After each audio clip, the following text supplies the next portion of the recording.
Usually, what's the best way for you? The most popular way for you? Maybe mailing? Mailing? Over the computer or over writing letters? Cell phone. Oh, over cell phone. I work here at from like 10 to 9 o'clock, Yeah. so I really don't have time to meet up with my friends. So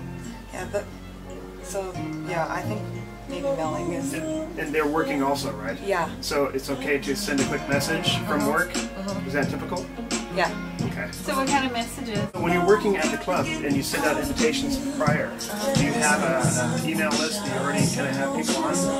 Yeah. That you sends out how many at a time? 300?